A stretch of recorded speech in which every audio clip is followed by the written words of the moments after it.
Kali ini kami akan membahas mengenai kesenjangan antara negara maju, berkembang, dan terbelakang.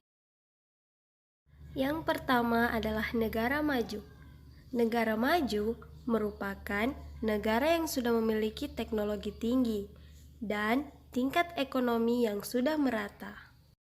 Nah, adapun ciri-ciri negara maju, yang pertama adalah memiliki pendapatan per kapita yang tinggi.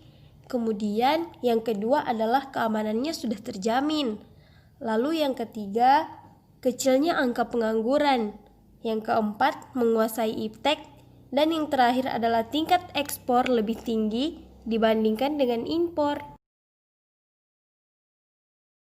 Adapun negara-negara yang tergolong sebagai negara maju, yang pertama adalah Jepang, Hong Kong, Korea Selatan, Makau, Taiwan, Singapura, dan Israel.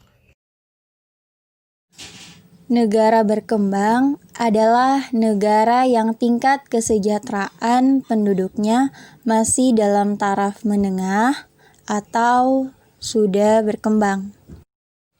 Ciri-ciri negara berkembang. Yang pertama, pendapatan per tahun yang cenderung rendah. Yang kedua, keamanan tidak terjamin. Yang ketiga, fasilitas kesehatan minim. Yang keempat, perkembangan penduduk tidak terkendali. Yang kelima, besarnya angka pengangguran. Yang keenam, impor lebih tinggi dibanding ekspor.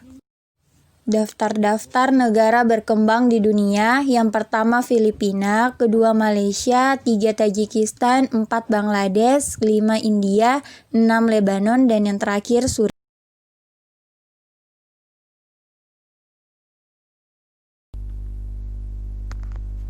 Ya, baik, saya di sini akan menjelaskan tentang negara terbelakang.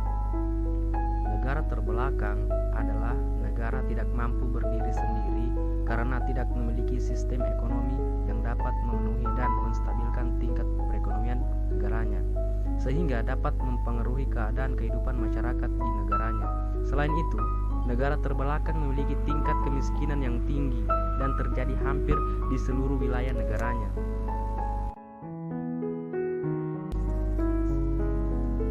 Ciri dan faktor negara terbelakang. Yang pertama, miskin.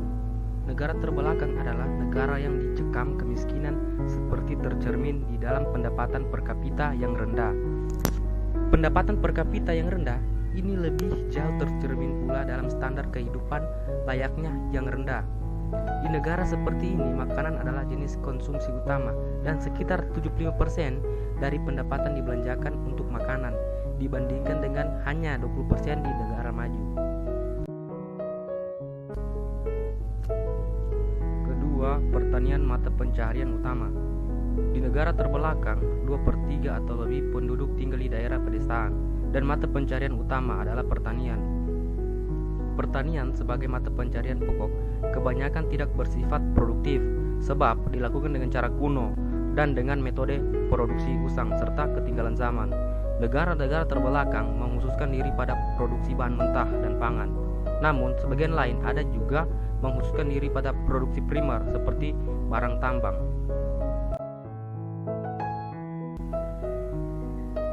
Ketiga, sumber alam kurang terolah. Pada biasanya, negara terbelakang tidak kekurangan tanah, air, hutan, dan kaya akan barang tambang, tetapi belum atau kurang dimanfaatkan atau salah penggunaan sebab langkanya pengetahuan teknik serta tidak tersedianya modal dan kecilnya pasar.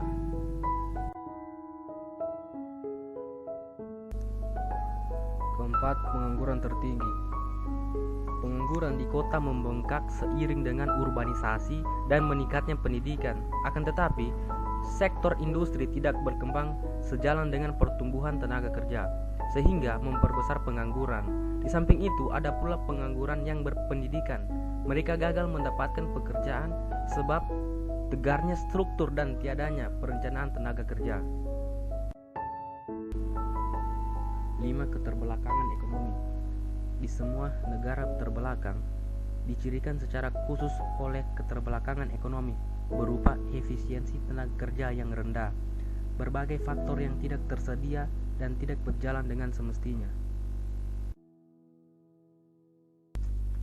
Yang keenam, keterbelakangan teknologi. Keterbelakangan teknologi ini disebabkan oleh adanya dualisme teknologi, yaitu penggunaan berbagai fungsi produksi sekaligus dalam sektor ekonomi yang maju dan sektor ekonomi yang tradisional.